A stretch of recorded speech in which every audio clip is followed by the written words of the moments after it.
Janindra Warusavitarne, what can I say about this man? He's been a fabulous servant for Red Lion Group. He's a trustee of the charity, which we're extremely grateful for.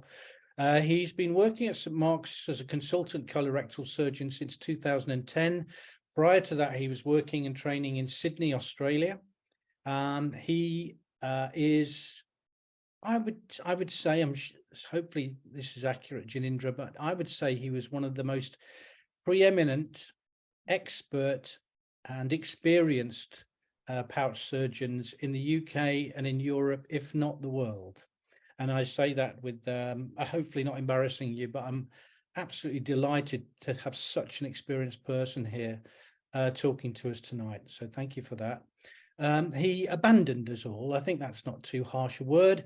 He abandoned us all last year to go to New Zealand and have some fun in New Zealand. And I hope that went well. But I have to say, we are all delighted to have you back, adding to the fantastic expertise at St Mark's. So I'm going to hand over to you to talk about laparoscopic techniques. Well, firstly, thank you very much, David, Gary, Chris, and all of the Red Lion Group for actually having me again. It's always a pleasure, and it's always a pleasure to be part of this very eminent group as well.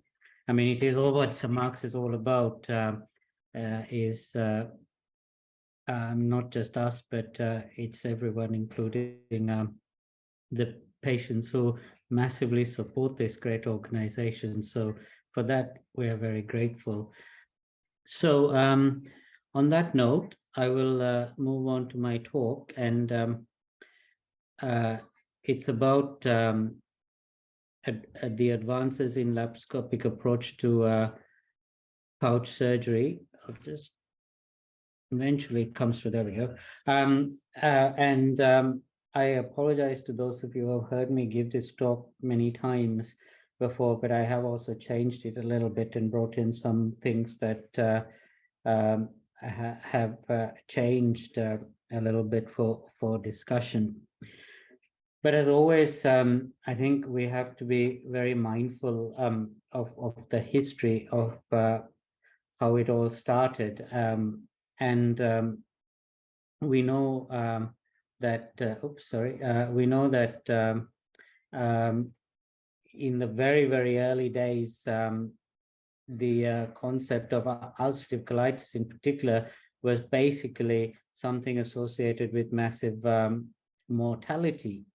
And then came the concept of actually removing the colon, and suddenly people started surviving.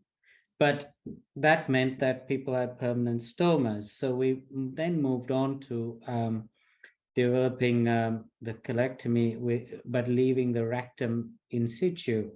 But this had a really high failure rate for those patients with ulcerative colitis, because where the proctitis was ongoing, or where there was massive inflammation in the rectum, and also the risk of rectal cancer, meant that this procedure failed quite significantly. And people were looking for other alternatives. But like all things, history has a habit of repeating itself, not just in surgery, but in other ways. And the concept of the ileorectal is coming back again. Now, does the change in medications and all of that make a difference? I think a little bit depends on where you live as well. For example, in Sweden, they have a much higher proportion of patients who can have an ileorectal anastomosis, but we also worked out that they do their colectomies a lot earlier than we do in the UK. Does that have an effect? I don't know the answer to that question, but it's one of the things to think about. But at the same time, the rate of rectal cancer doesn't change. It is really important for people to maintain a surveillance by using a catheter to drain it.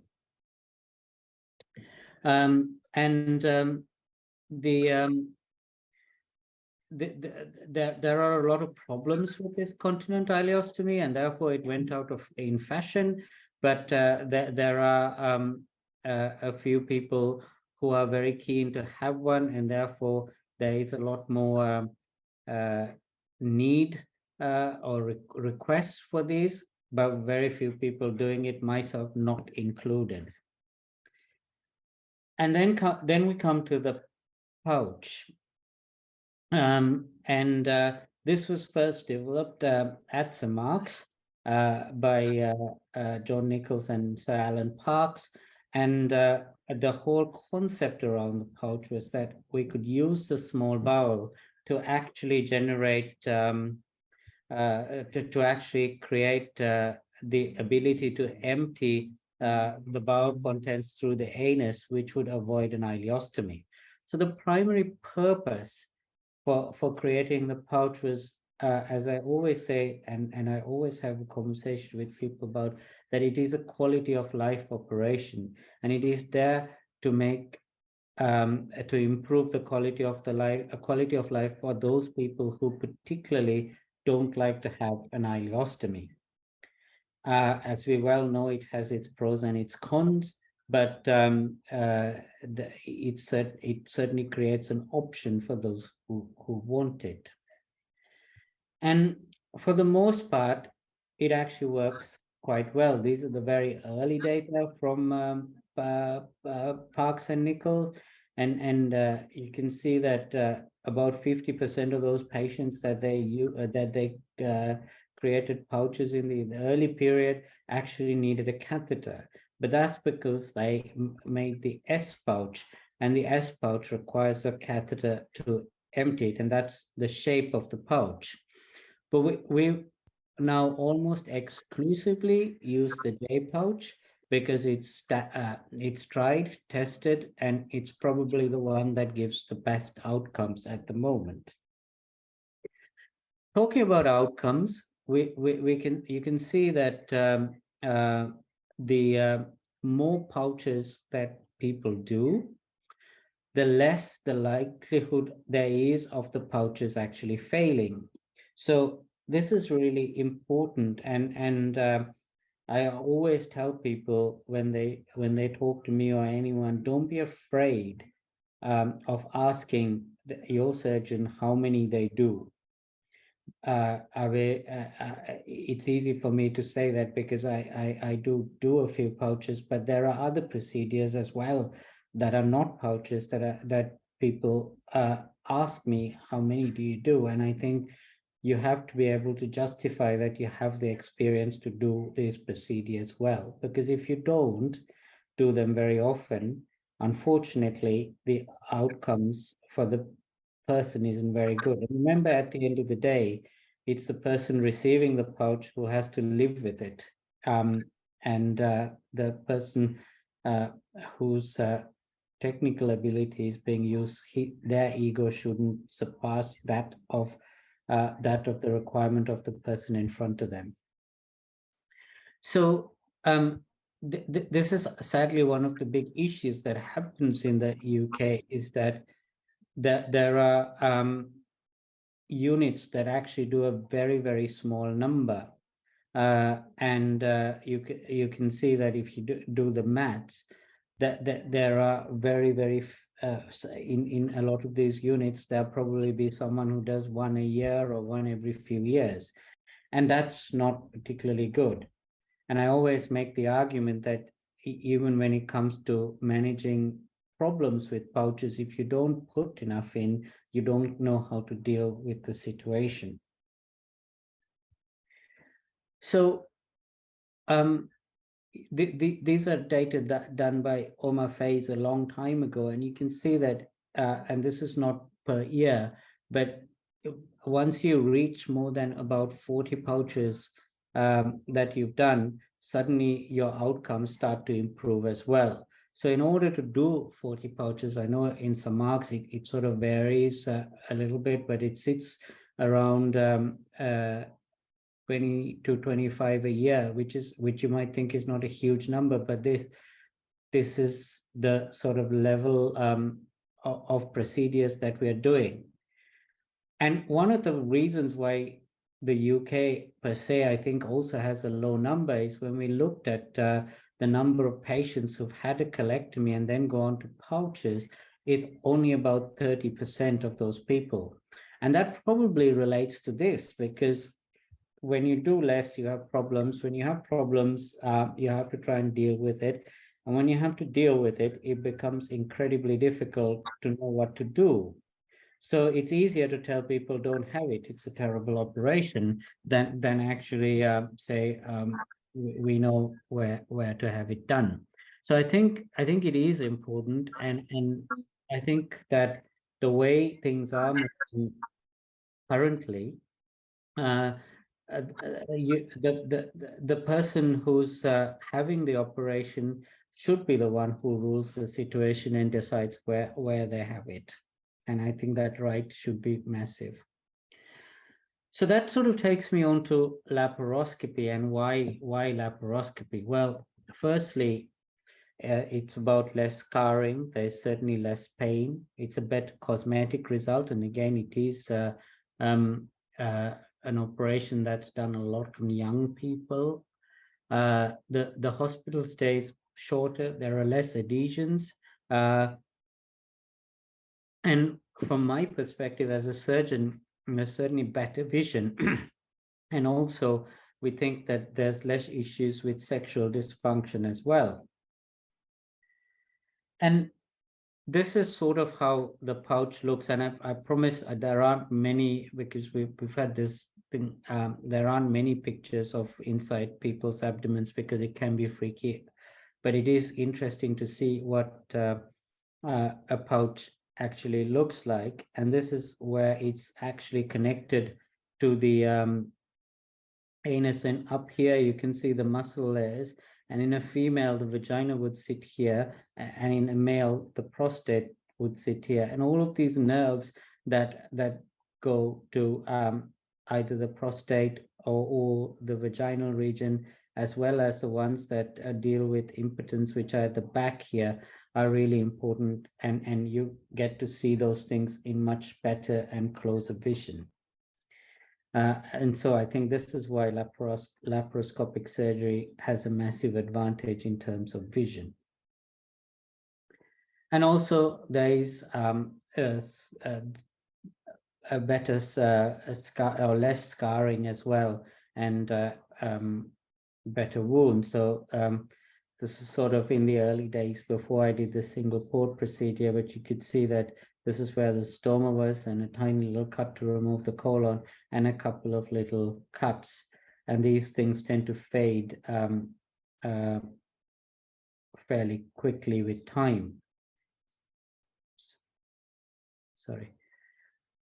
And I will talk about this a little bit coming forward as well, but having the temporary ileostomy after making a pouch is standard, as it does reduce the consequences of complications. But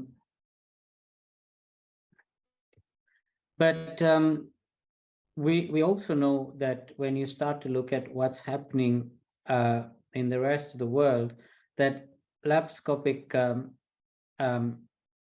things, operations probably don't do worse than the open operations as people thought, and it's pretty much the same. So the benefits in terms of the pouch and its outcome are no different, but there are other benefits which are massive. And the first thing is that laparoscopic surgery reduces adhesions, and therefore you reduce a lot of complications associated with adhesions. And this is important, particularly in relation to females, young females who are having a pouch operation. It's not so much the pouch, but it is the removing the rectum that reduces the chance of getting pregnant. And these are the early data of what happened when people had an open pouch, and you can see that a significantly less proportion of patients actually ended up getting pregnant after having a pouch. And the reason for that, again, is adhesions. You get adhesions that attach around the ovary and the fallopian tube, and therefore that didn't allow the safe passage of the sperm through the tube to meet with the egg. But we know from very good data from both the Netherlands as well as from France that the first-time pregnancy definitely increases after laparoscopic pouch surgery. And as I say, it's got to do with the fact that there are less adhesions. Now, having done that, one of the first advances that I sort of brought to the UK from other parts, having looked at other people as well, was doing things through the transanal approach, the one we call the TATME. And it was originally established for rectal cancer as a way of trying to remove the rectum with ease, because trying to remove the lower part of the rectum can be quite difficult. But there was a lot of issues around the rectal cancer part, because the risk of cancer recurrence in those patients suddenly went up, and there was a moratorium for this procedure in Norway in particular for cancer.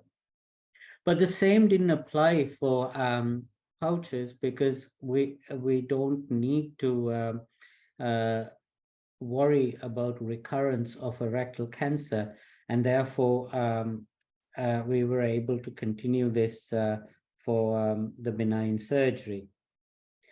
And it also gave us a massive ability to be able to do to be very accurate about where we do our join. We didn't need to fire a staple number of times to remove the rectum, therefore it reduced the leak rate. So that's the way we did the join, which you call the double purse string.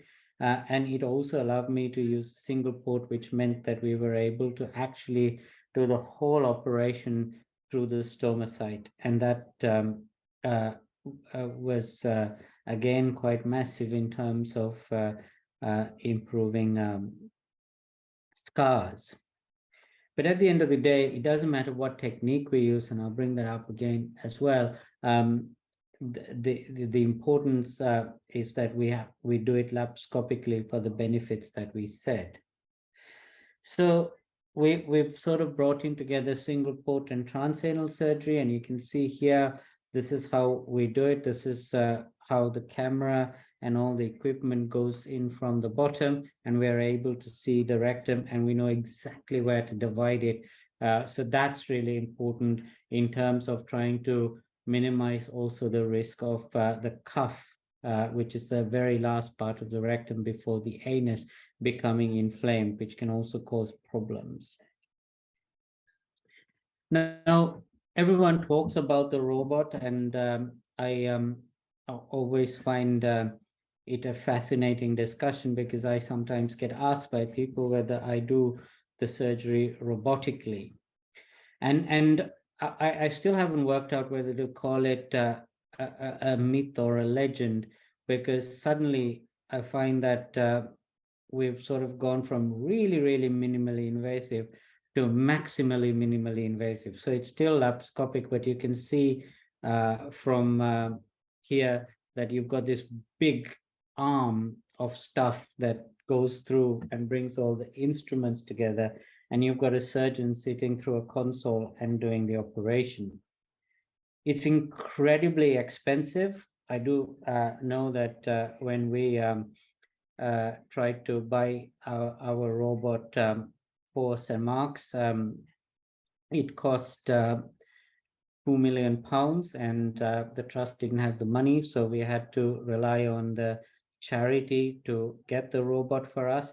But not only that, if you look at all these equipment here, they only last for 10 operations, and then you have to replace them. And if I remember correctly, it's something like £100,000 to replace those instruments after every 10 operations. So it's incredibly expensive. And to this date, nobody's shown a benefit, except that the surgeons are much more comfortable, and there is argument that the vision is better.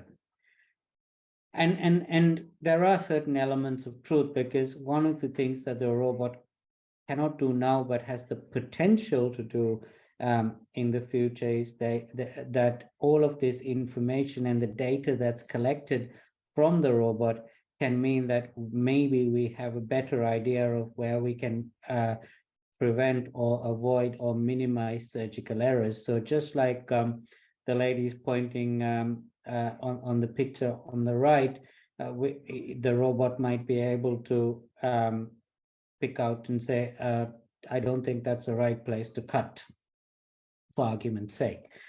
We're not there yet, but like anything, progression doesn't come by criticizing something. So I wouldn't necessarily criticize the robot, but at the same time, I feel that I'm getting too old to take it on, although I get criticized for that quite a lot. But nonetheless, it is certainly very new technology, and technology that will bring in a completely different way of doing things, and possibly a beneficial way of doing things. But as always, it's really important to think about where pouches go wrong, and the technical issues that we could try and prevent to try and avoid some of these complications. And some of that's got to do with leaks, as I've talked about. So we know that if there's a leak and there's also pelvic sepsis, that there is a reasonably high, about a 15%, 16% failure rate over 15 years. But if there's no leak, even in the presence of some pelvic sepsis, we know that the rate of failure drops quite dramatically. So it's really important for us to concentrate on these things to try and minimize this. And this is why I looked at doing the join from the bottom, because we had much more control and we don't have these little areas that are generated by stapling across the rectum, and try and minimize the leak. But we also have moved both in Marks as well as certain other big pouch centers in Europe about moving away from a 2-stage versus a 3-stage approach. Now, what that basically means is that when someone has ulcerative colitis, they will have the colon removed, and the rectum, which is the last part that goes into the pelvis, is left behind. And the reason it's left behind is people are incredibly sick when they need their colon removed, and the rectum is preserved so that at a later stage, the pouch can be created after the rectum is removed. And so if you have what we call a subtotal colectomy, you would live with an ileostomy until which time as the pouch is created, which is a further operation done on average 3 to 6 months after the first one. And what happens traditionally is that you create pouch, and then above the pouch, another ileostomy is created, and that is created to allow the pouch to heal and connect to the anus while in that period. And then once everything has sorted itself out, it is reversed. It doesn't prevent a leak, as is traditionally thought. All it does is, if you have a leak, you don't have a whole lot of feces draining into the pelvis, and therefore it's supposed to reduce the consequences of a leak. Although ileostomies themselves, especially ones that are done above the pouch, are not without their own complications, because they have taken out for about 30 or 40 centimeters of the gut to make the pouch, and we are going above that. There can be high output. They can have leakage issues and all sorts of issues. So there has been a trend to try and minimize the need for a further operation, and it also avoids one operation. And in this day and age, where waiting lists are massive, it is also important to try and minimize as many additional operations as needed. So we made a pragmatic argument that if you have a leak rate of about 10%, why does everybody need a third stoma or a third operation, sorry? And how do we actually work out how to pick those 10% at the right time? And this is why if you're going to do something that's perhaps a little bit risky, you have to have a very clear strategy to minimize that risk. And that is what we do. So we actually keep a very close eye on the patients in terms of managing their, looking at their blood tests and doing a CT scan at an early stage. And if someone does have a leak, then we would take them back to the operating theater and create a stoma. Now you might say, well, why would I need an emergency operation? Well, that is true, but it's only a small percentage of patients, or smaller percentage of patients that actually do need that sort of operation.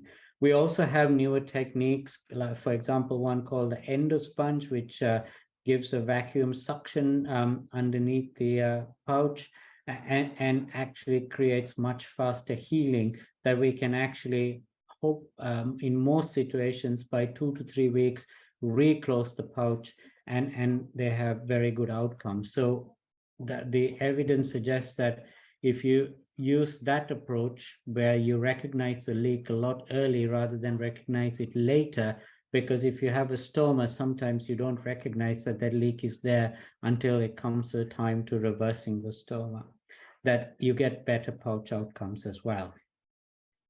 So essentially, that's how that is sort of, in my opinion, at least, an important innovation. But like most things, not everyone agrees with all of the people who do that, because it is a slightly riskier approach. And the other thing to say is that it's a quality of life of pouches in general. And we know from our data looking at pouches we've done at St. Mark's that it takes about 12 months before you really improve your quality of life. And the first few months in particular can be incredibly difficult. So on that note, I will finish this, and I'll say that the pouch has evolved over the years, and I think laparoscopic surgery has made it much more acceptable. It's certainly very safe, but it should be done where it's done often. And I think the most important thing for us as pouch surgeons is to do the best to reduce the failure and to improve the quality of life, because as always, it is a quality of life operation. So thank you very much again for listening to me, and I am open to discuss anything you want to.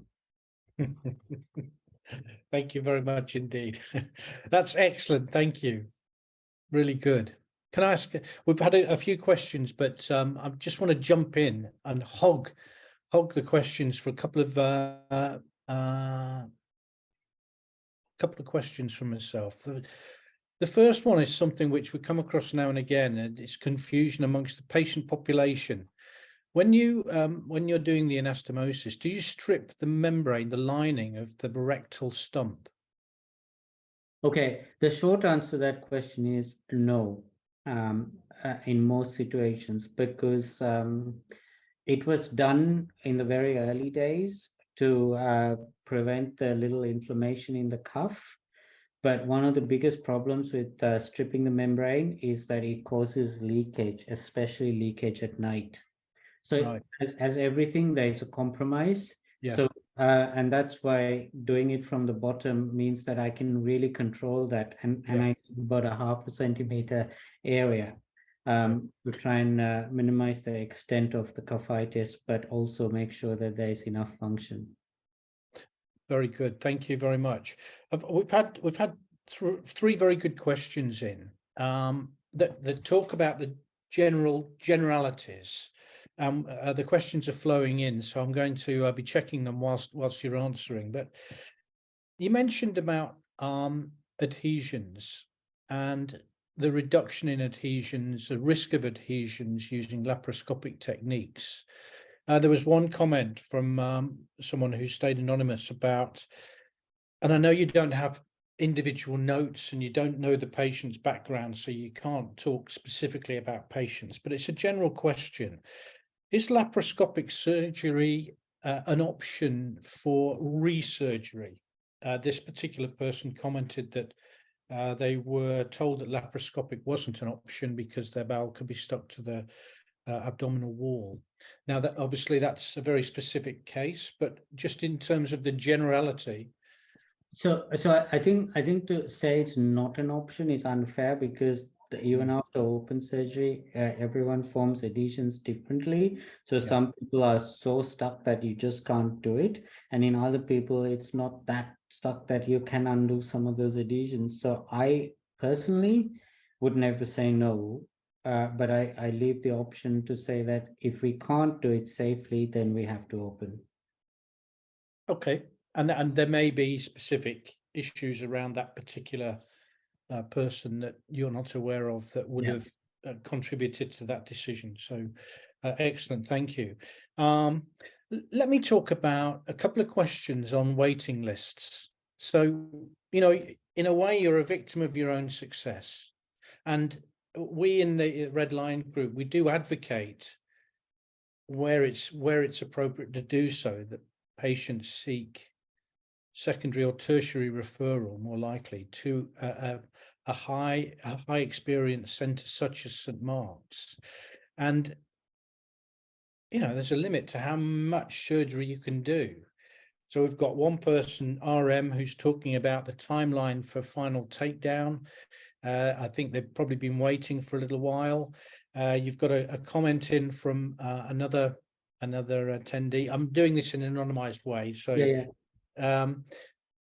talking about waiting lists. So how, I think you mentioned waiting lists very, very briefly.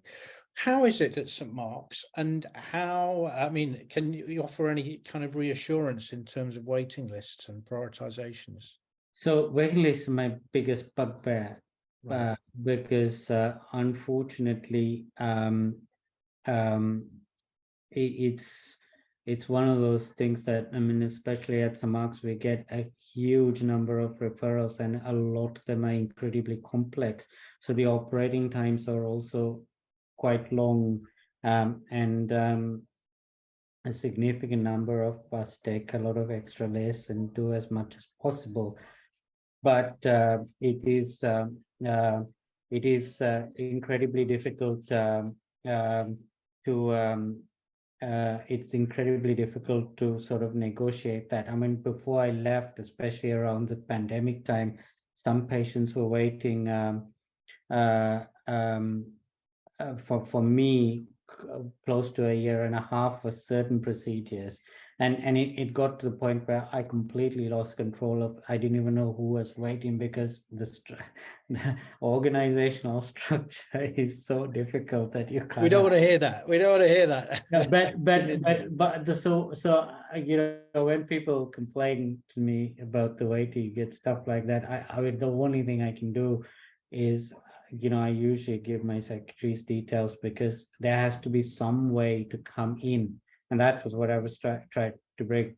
But we managed to sort of work through a lot of that at the moment, at least, you know, it's you never say there isn't a waiting list. That would be fundamentally wrong, but we're in a much better place. And I think this was going back to my initial discussion. I think moving to Central Middlesex had a big thing on that, because we could carry on through the pandemic and not suddenly shoot up. So we were very lucky in that sense. Yeah, and I mean, from by the sounds of it, the resourcing with things like the endoscopy suite, I think the goal is to have all the functions within Central Middlesex, stroke St Mark's, to be able. And I mean, and if you imagine being on two separate sites, even though they're, you know, half an hour or 40 minutes apart, depending on the traffic. I mean, all my colleagues at St Mark's, gastroenterologists, surgeons, the amount of work that was put into run between the two centers, which was suddenly quite massive. It's absolutely amazing, you know, just keep going. And that's gastroenterologists, surgeons, senior nurses. I mean, the stomach and the pouch team, for argument's sake, who had to go between the two places, because if you went to emergency, you went to Northwick Park, you got admitted there, all of these people need to go. So the amount of work put in by people just to keep the place going was unbelievable. Yeah, yeah, and it's hugely appreciated, hugely.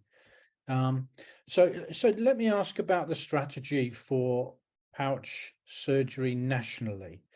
So it's one comment coming from CG. It's if you're going to concentrate the pouch operation in centres of excellence, a few centres of excellence, is there any opportunity to train more centres around the country, train more surgeons, and have them obviously dispersed to different centres around the country to increase the number of experienced surgeons in more remote centres outside of sort of the main hubs of Birmingham, Leeds, Oxford, and London? Yeah. So the short answer is yes. So the Association of Coloproctology is in the process of accrediting centers now, which I think is actually a good start. Wow. And it's finally coming through, and it's probably the best thing that's happening. You have to be able to do at least 5 pouches per year and have not have 25 surgeons do 5 pouches a year, but you have to have no more than 2, I think is the number they're looking at. So I think that's a good start. Now you can argue that the numbers are small, the numbers are not right, but it's not a big operation, and you can, on the one hand, you can say, oh well, they should all come to St. Mark's, and then what happens? You have 150 people wait for a pouch and nobody's getting it. So there has to be a balance somewhere. Yeah, for sure. And just to give people a sense of perspective, I think you mentioned about 25 pouch operations a year at St. Mark's. Yeah. That's more than 10% of the total national pouch operation volume. So I think that's around about 200 at the moment. So that just gives you a perspective. It may not sound a lot, but there's that's a large number, large proportion. Yeah. Onto the questions again. So WP has asked, how long is it safe to keep the rectal stump in place? There's no set time. You can keep it for as long as you want, and I think it's as the only caveat that is if you're keeping it for a long period of time, and there are various different reasons why people don't want to have the next operation, then make sure it's appropriately surveyed. Okay. So somebody needs to have a look inside, because there is still a cancer risk in that rectal stump. Yeah, and if a pouch is not resected but is kept in place, I believe now it's less risky to keep the pouch in place but disconnect it rather than resect. Is that right? You mean the pouch that's not working properly and therefore a Yeah. stoma is given? Yes. See, there's no reason why you can't just leave it in there and bring a stoma out, because removing pouches is not easy as well, and there are significant complications. Although we think and that, again, that's another benefit of the laparoscopic side, that if you've done the pouch laparoscopically, it's easier to remove than what was done. Okay. But it depends on why the pouch is not working. If Yeah. there are of sepsis and so on, that rule doesn't hold true. Yeah, I got it. And what are the figures for pouch excision now? We classically hear about 10 to 11%. Is that roughly still? That's what we call the pouches that don't work. But it's a much smaller proportion of those that actually get excised, although that get removed. Sorry, most of them can be managed just by defunctioning alone. But so I always say, I have these arguments with some of my colleagues about saying, pouches are not great operations, because you get biased by the number of patients you see with problems. But I say, you can't make the argument that 90% work and then say it's a bad operation. I think it's an ongoing challenge for us as well as you guys. I think when you look at the sort of the Facebook groups and the posts on the Facebook groups, it's sometimes very difficult to get a balanced view. Yeah, and I It's, think that's okay. That's okay because I think everyone's got to do exactly what they feel is comfortable for them and to yeah, go with that. So there is no reason why you and I think that's one of the benefits of social media, the way I see it, because the concept of having a stoma and the pride associated with having the stoma has gone up so much that people are not as afraid. yeah. And I think that's a good thing as well. So there's pros and cons, Yeah, positives and negatives. yeah, indeed. We've got a couple more questions on the theme of the. I think it's on the theme. Please forgive me, No, Linda. no, that's okay. I'm here for any questions. If you've got a pouch that's left in place but defunctioned, what sort of ongoing monitoring do you need to make sure that that pouch is safe? Nothing really, but depend a little bit depends on symptoms. So if there's a lot of mucus discharging, if it's leakage associated, then there may be other reasons to check it out. If the pouch was originally done for dysplasia or cancer, then definitely it Yeah, requires checking out. yeah. So So it's other than that, yeah. case by case, and further to that, if someone's having a low quality of life because of issues with a retained pouch which is non-functioning, presumably there's an argument there for a discussion with the surgeons about removal. Yeah. Yeah. And we can use the same approach I use for doing the pouches to remove the pouches coming from the bottom up, which I think also gives us a lot better access. Yeah, now there was a good question on that. I'm just going to scroll up. What percentage would be safer bet for redo pouch success? If laparoscopic surgery has failed previously, can you redo the surgery, depending on what the surgery is, using the TATMI procedure? Or is that totally dependent on? No, you can, but it's again case by case as to why we're redoing the pouch. So it, if the pouch doesn't work because of pouchitis, I don't think there's a point in redoing it because it's not going to get any better. Yeah, If something doesn't work because the IBDs change from ulcerative colitis to Crohn's, doing that again is just going to cause more problems. So there are situations where we wouldn't recommend a redo. If there's been a leak and it's been picked up, yeah, but the TAPMI approach is very good because you can protect a significant amount of that pouch in a significant number of cases, because the approach is a bit easier from the bottom rather than the top sometimes. I'll take your word for it. David, do you mind if I ask a question? No, sure, Chris, jump in. Please. Sorry, I haven't written it down. It's slightly unusual, Janindra.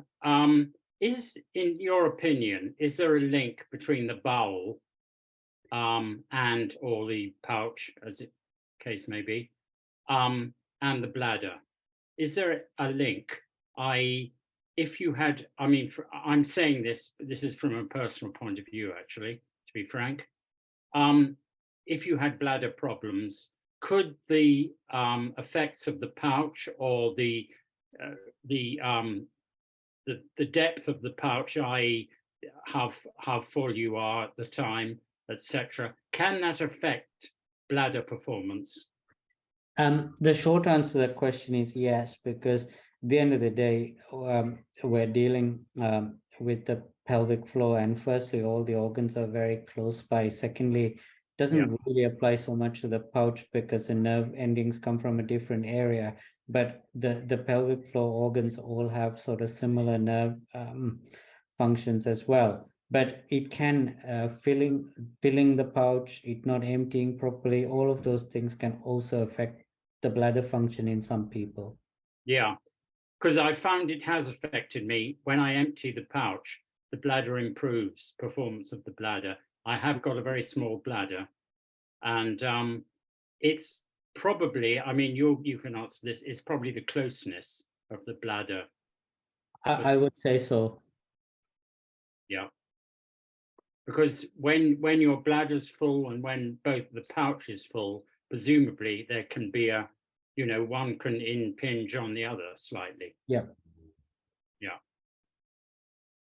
Okay, thanks very much. Okay. So let me take a step back to adhesions, the wonderful world of adhesions.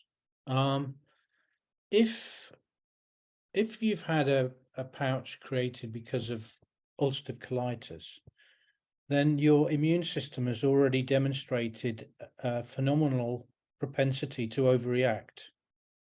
And the adhesions are caused, as I understand it, it's an inflammatory condition which causes the adhesions.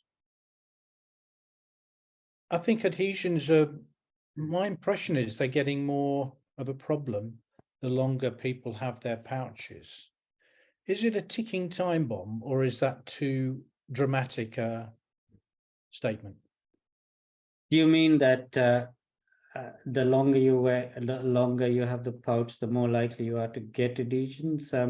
Yeah. I'm not entirely sure that that's true, because I think you form your adhesions very early on after the operation. Okay. I don't know whether there is a relationship between the inflammation that happens with ulcerative colitis and the formation of adhesions, because I don't think we quite understand how the inflammatory system works, because essentially adhesion is like scarring.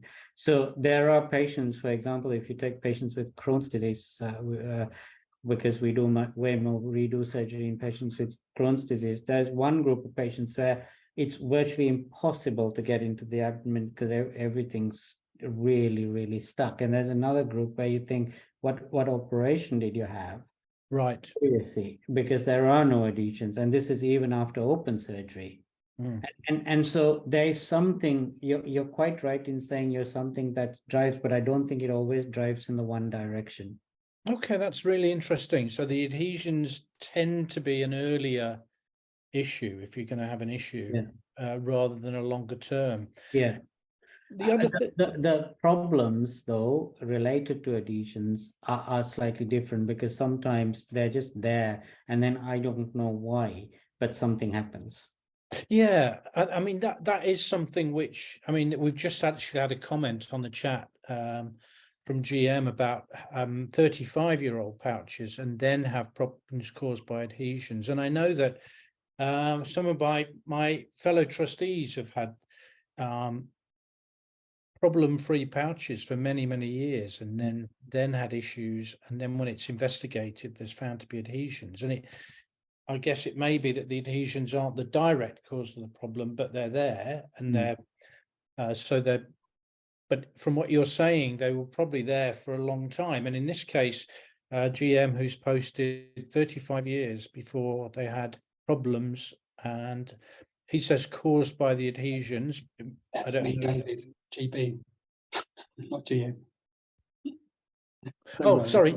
It says Gary MacBook. That's why we say GM. Oh, right. We'll edit that out, Gary MacBook. We love your pseudonym. Oh, interesting. But I mean, I posted it on my other screen, which is my main screen. Never mind. Never mind. All right. So you know who you meant, though. So is it the case that the adhesions are incidental to the problem sometimes, if there are long-term problems, or potentially? It's a question to answer because I don't know the answer. Okay. And the other I guess the other problem that occurs in longer term pouches is strictures. And does the use of laparoscopic techniques reduce the risk of strictures? So there are so the short answer to that question is no, because there are strictures at the joint, and that's very much related to what's happening at the joint. Again, some of that might be blood supply, some of that might be how low we do it, some of that might be did it have a leak and did everything heal and therefore stricture. And I know, for example, that when we do the 3-stage pouches and we just leave things dormant for a while and then come back to reverse the ileostomy, we always feel the pouch, and you can feel that it's quite tight, and then we widen Right. it. And when it starts working, it works okay. So there are probably different reasons for why you get those strictures. And the second type of strictures you get much higher up in the pouch, related to when inflammatory disease, when things come to a different diagnosis, such as Crohn's. And I think that that's a concept that you've got to think of it as an inflammatory bowel disease. It's not ulcerative colitis or not Crohn's, and we give them those names, but there's a spectrum that it sort of pops in the middle as well, which is why sometimes the pendulum swings in the other direction, and we have no idea why. Yeah, that is a difficult one. I think from what I've read, Crohn's, either misdiagnosis or development of Crohn's, I think emergent Crohn's is what is a source of a lot of complications, isn't it? In patients who've had the pouch. And I think when there are a number of times we've looked back, and there are a number of times we've looked back and sort of tried to say, well, was there a misdiagnosis? But you look at the pathology and it says it's very clearly what the definition of what ulcerative colitis should be. So something happens in the immune system. Yeah. Okay.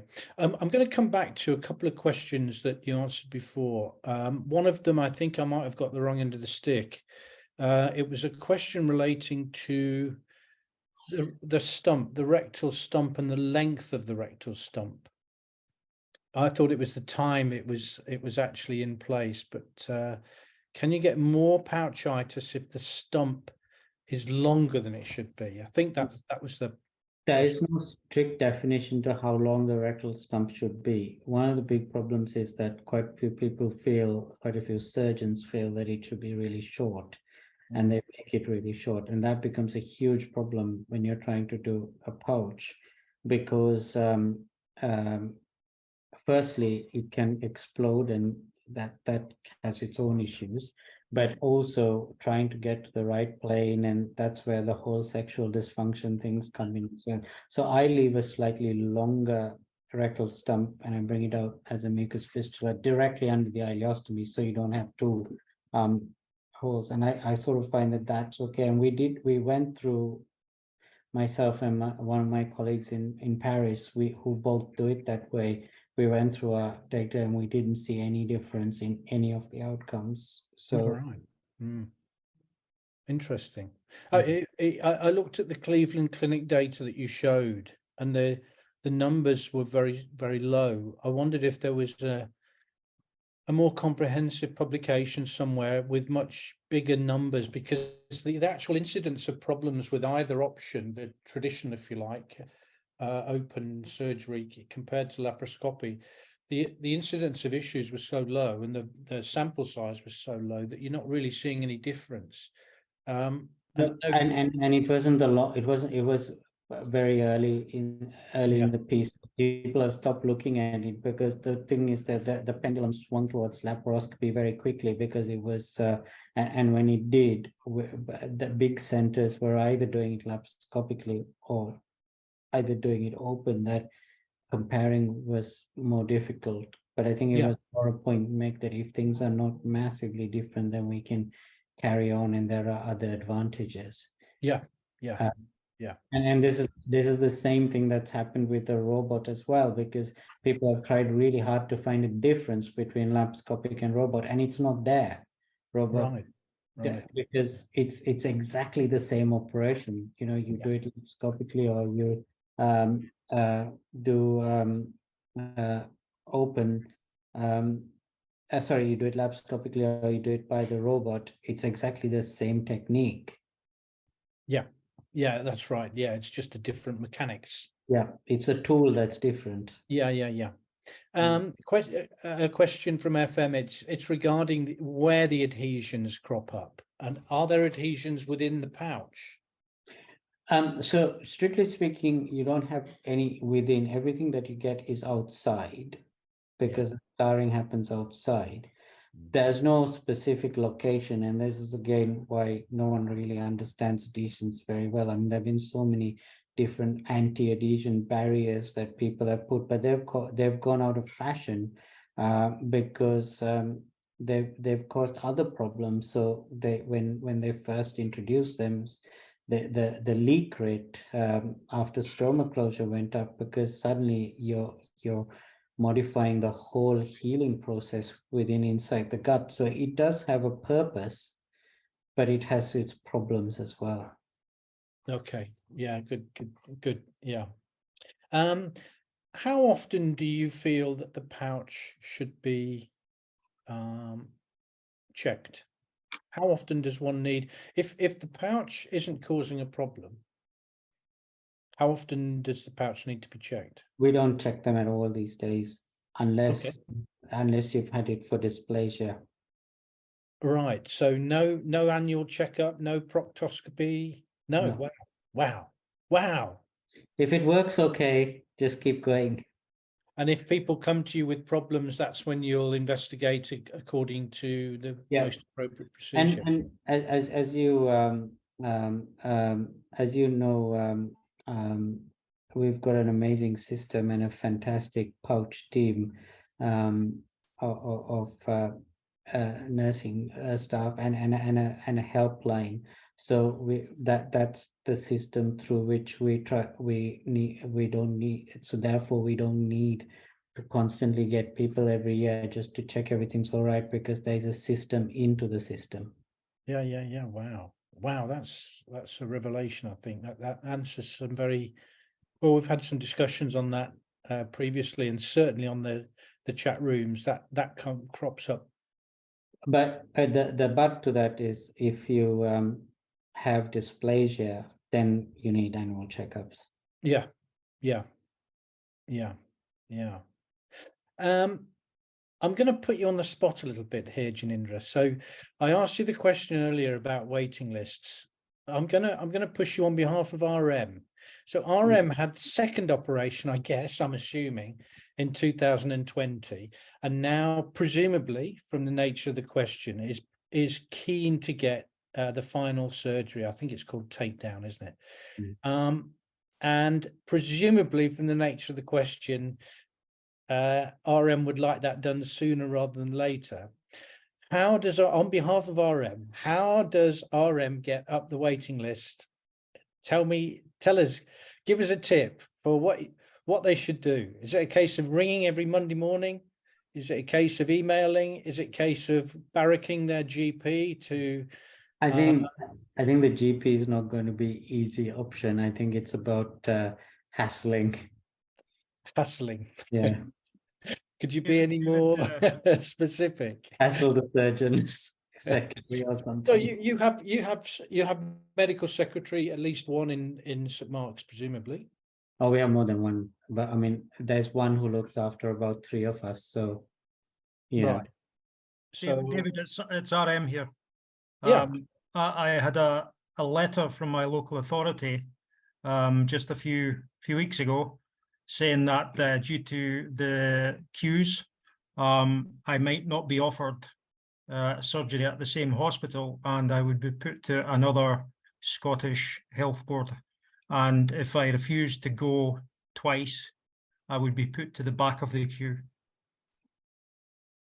That's in a letter. And I've already been waiting for 3 years. I think that's a big problem, because this is where I struggle a little bit with the way the systems work in the NHS. And I also, I mean, having trained in Australia, where you could go wherever you wanted to, for starters, without needing permission, and secondly, it's not to say that they don't have waiting lists, but there were the structures were in place and they had elections every 3 years, so the wait, there was a big waiting list push coming close to major elections. So it sort of worked, but then it's a smaller population as well. But we have this problem for patients who want to come from Wales, for example, to St Mark's, and who are not allowed to come. Northern Ireland and Scotland, all three of them, and that I have a big issue with that. Yeah, it's very difficult for you to answer on behalf of the National Health Service and in different countries, but at least, Robert, the last operation is relatively straightforward. Yeah, the main reason I asked the question was more to do with the actual medical condition itself. You know, if I have a J pouch which isn't being used and a loop ileostomy which is being used, how long can I go on with that without having any problems? Good Technically question. speaking, there is no time limit, so you shouldn't have a problem. It's just, again, when you do a quality of life operation, if you have to wait 3 years to get your quality of life, it doesn't seem fair. It took me a long time to pluck up the courage to actually go for a J pouch in the first place. I waited 10 years from my initial surgery, subtotal colectomy, and now I've been waiting another 3 years to get the final takedown.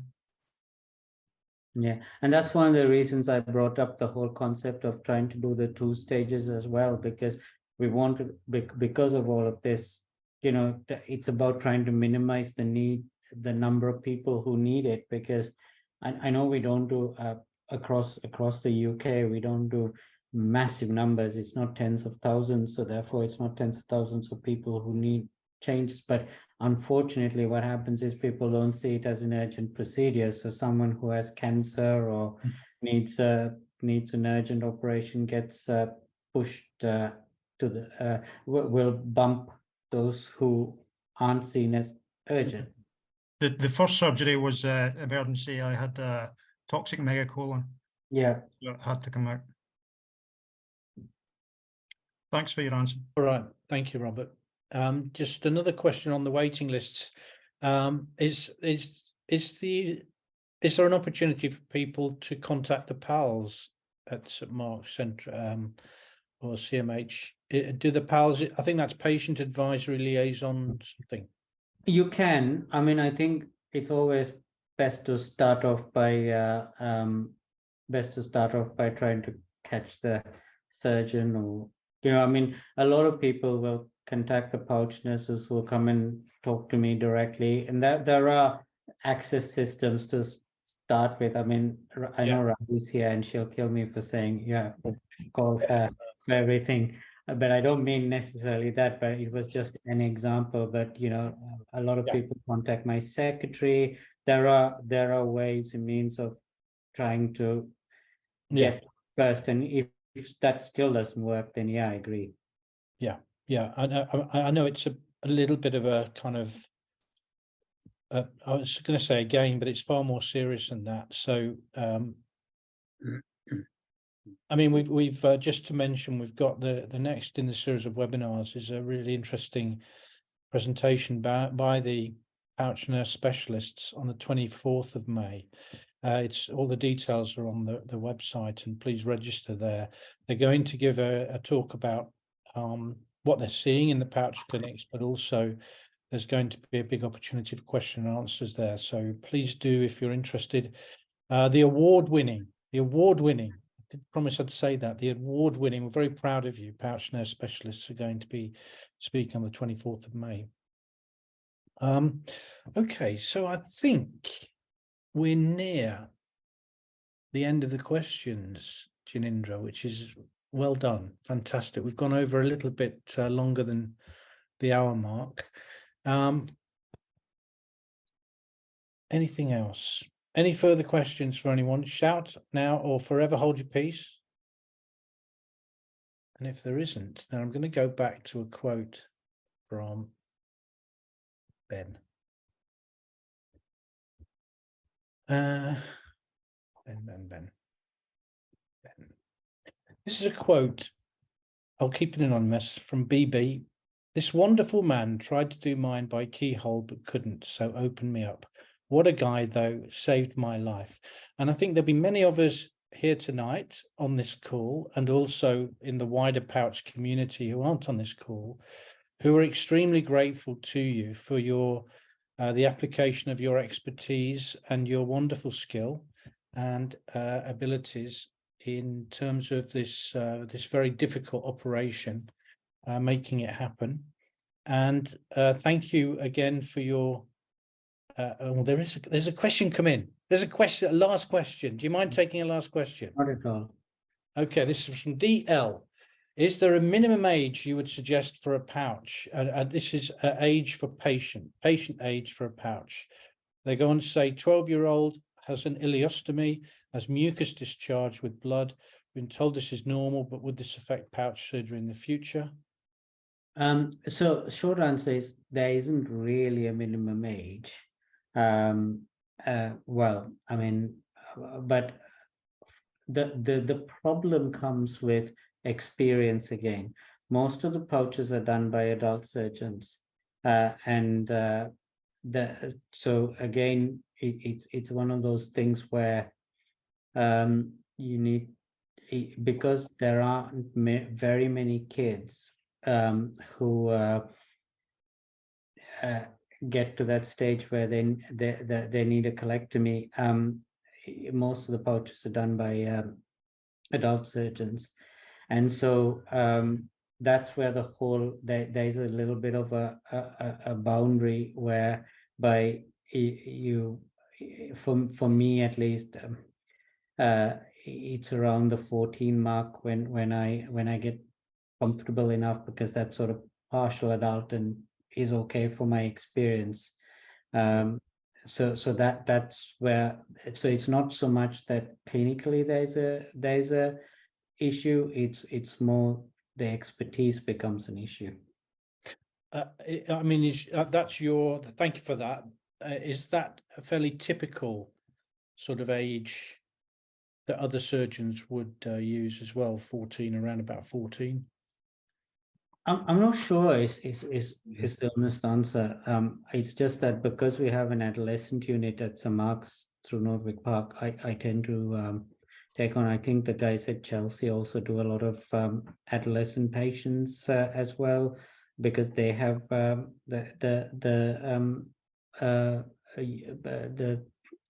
transition as well, and so that's, but I don't know what their minimum age group.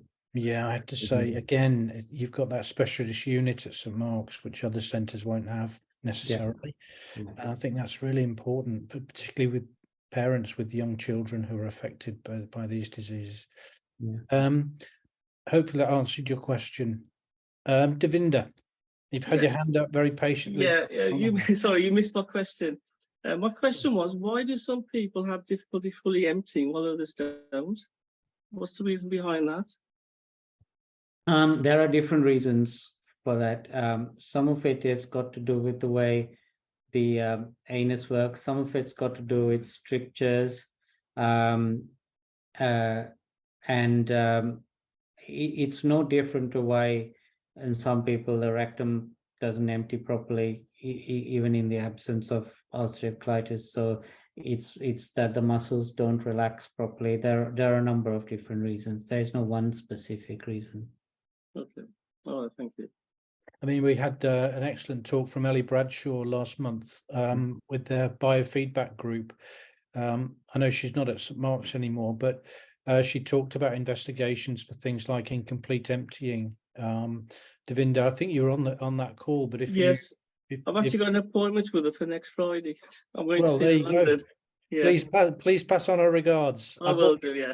I sent on a bottle of gin for her, so hopefully she'll be smiling. Okay. All right, one last question, if I may, and it's about the future and innovations in the future. And this is from Linda. So, are there any innovations on the horizon which you've seen which might affect dramatically either the way that pouch surgery is done or indeed the outcomes? Not so much that would change the outcome of the pouches per se. I mean, it's all technological stuff like the robot and all of that.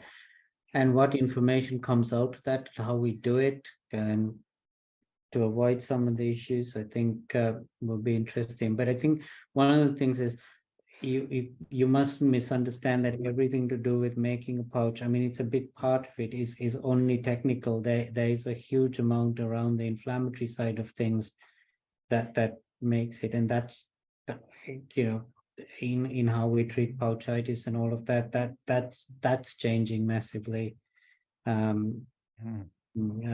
Especially with expert gastroenterologists who are involved. So it's not only the technical side that we have to think about. Are you working closely with Elsa Hart and her, very her close. group? I mean, Elsa spoke last year, I think, and you know, clearly she's right at the top of the tree in terms of inflammatory bowel. Yeah, and so we run joint clinics quite frequently to see these people, so it's not just Elsa and myself, it's the pouch nurses as well. So it's a whole that's the idea of ensuring that we have joint expertise in the same room. Yeah. Thank you so much. I gave a thank you before. I was halfway No, you through. didn't have to give me any more. Yeah, I won't do it again. But listen, thank you so much for your time. We really appreciate it, the lecture, and then of course the question and answers, which is so important. So thank you so much. And on behalf of everybody who's listening and everyone who will download the webinar and watch, please accept our sincere thanks. And